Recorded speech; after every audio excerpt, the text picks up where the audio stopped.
चलते चलते मतलब 2 महीना में तो कुछ होगा नहीं, मतलब जितना है सब डेली खटने खाने वाला आदमी है वहाँ पर। तो एक जगह से उठ के दूसरी जगह जाने में तो समय भी चाहिए और पैसा भी चाहिए। तो लोग डेली खट के खाएगा ना कि घर बनाएगा। तो जो पुराना আসানসোল রেলওয়ে বিভাগের অধীনে অন্ডাল ব্লকের কাজরা মোড়ে রেলগেটে নতুন রেল লাইন বসানোর জন্য রেলের জমি দখল করা হয়েছে। রেলের এই কাজের বিরোধিতা করেন স্থানীয় লোকজন। এই সময় জেলা কাউন্সিলর বিষ্ণুদেব ননিয়া বলেন, আমরা রেলের কর্মকর্তাদের সঙ্গে কথা বলছি, তারা আমাদের 2 মাসের সময় দিয়েছে এবং জনগণ 50 ফুট জমি নেওয়ার প্রতিবাদ করেছে। এরপর রেলওয়ে কর্মকর্তারা বলেছেন যে 40 ফুট জমিতে রেলওয়ে হস্তক্ষেপ করবে। এই সময় স্থানীয় চন্দন সিং, রূপেশ যাদব, কৌশিক মন্ডল সহ অন্যরা উপস্থিত ছিলেন। অন্ডাল থেকে জিত মিশ্রা, রিপোর্ট নিউজ। मेरे ख्याल से ठीक नहीं, इसलिए कि ये लोग यहाँ सैकड़ों साल से हैं। हमारा 65 साल उम्र, हम जब से पैदल ये हैं होश संभाल यहाँ देखे हैं, ये लोग सब यहाँ बसो हुए हैं।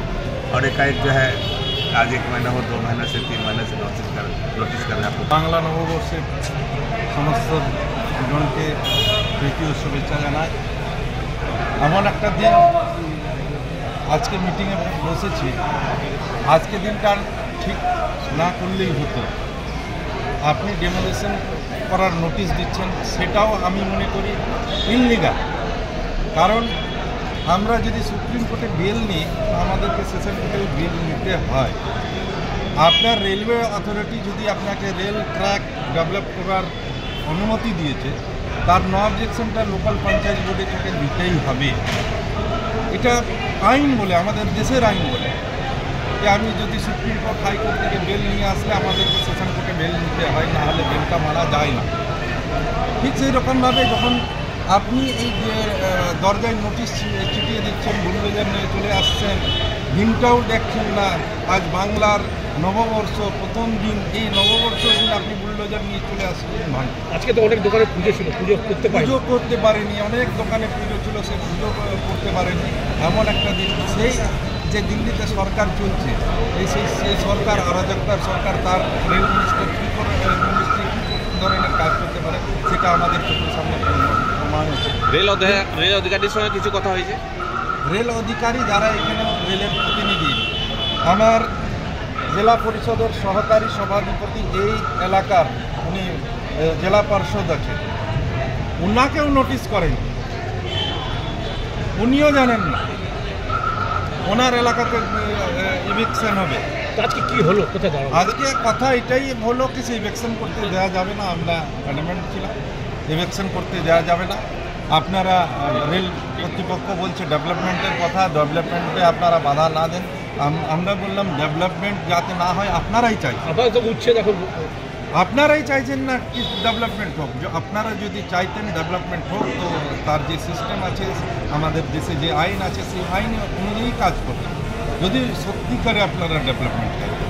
এখন কথা হয়েছে মানে ভার্বালি, মানে কি বলবো, একটা সাময়িক কথা এগোচ্ছে। এখন হঠাৎ করে তো যারা আছে 100 বছর ধরে বসবাস করছে, তাকে উচ্ছেদ করা যায় না। আপনি বুলডোজার নিয়ে উচ্ছেদ করে দিতে পারবেন না, আমরাও করতে দিব না। কারণ আপনার প্রধানমন্ত্রী বলছে কি সে প্রত্যেক পরিবারের মাথার উপর ছাদ দরকার। এদের যদি ক্ষমতা থাকতো তো কেন রেলের জায়গাতে ছাদ করে থাকতো? ক্ষমতা নাই বলে, তারা গরিব আছে, বিপিএল তালিকায় আছে বলেই তো রেলের জায়গা থাকে। কে চায় না নিজের ঘর করতে? সবাই চায় কি আমার নিজের একটা বাড়ি হোক, ঘর হোক। এরা পারছে না বলে রেলের জায়গার উপর পড়ে যাচ্ছে। আজকে উচ্ছেদ হবে না, টোটালি স্টপ হয়েছে, উচ্ছেদ হবে না। যে ফাঁকা জায়গা ওদের আছে, তারা ডেভেলপ করে। কত নিতে চাইছে রেল থেকে? রেল থেকে আজকে আমরা বলেছি ম্যাক্সিমাম 40 ফুটের বেশি আপনাদেরকে এখন ইনক্রোচ করতে দেওয়া যাবে। এটাই আজকে কথা। রাত ভোর ঘুম হয়নি চিন্তায়। আজ পয়লা বৈশাখ, বাঙালিদের এত বড় উৎসব, আমরা এইভাবে কী করে কী করবো, আমরা নিজেরও কোনো ঠিক পাচ্ছি না।